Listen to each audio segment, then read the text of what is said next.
Welcome to Let's Get Real with Tina, Bill.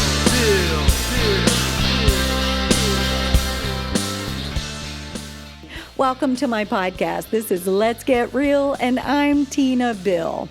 So what does that mean? When thou hast shut thy door, pray? Matthew 6:6. And what about 1 Thessalonians 5:17?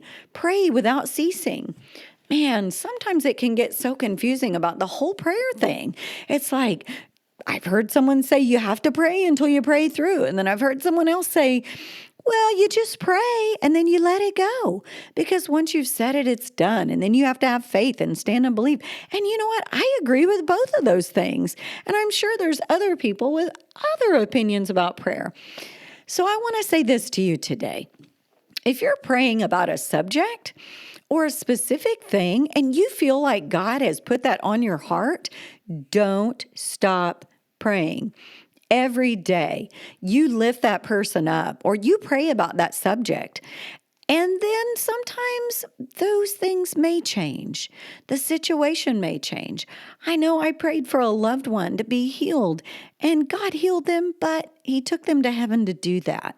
So I didn't have to continue with my prayer here on earth because that person is doing way better than I am. And then there's those situations that you might be praying about a job and you just don't see a change, but don't give up. Keep praying. Pray for that breakthrough. Pray for that promotion. Pray that that book gets written. Pray that that song gets written. Pray that that person comes to know Christ. Don't give up. I had a youth group in my church that I was responsible for on Wednesday nights, and I love those girls. And you know what? I would encourage them to pray about subjects specifically.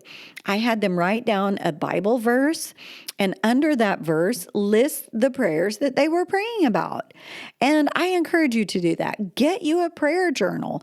Write down a specific subject. It could be about salvation. So write down the salvation prayer that you like out of the Bible, and then place those people's names under that verse that you are praying for. And every day, quote that verse and say their names. I do this. I even have one for those who are battling addiction. I write down the verse in reference to addiction, and every day I would pray over those names of those people that God placed on my heart, who He gave me a burden for. And it goes on and on. Yours can be specific to job situations.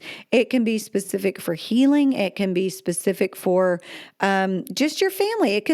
Mine is for government, cities, states. I mean, I've got all kinds of things in my prayer journal. But my encouragement for you today is don't stop. Don't stop praying until you see a breakthrough or until the situation changes and you know that God's in control. So until next time, guys, I pray that you have a wonderful day and don't stop praying.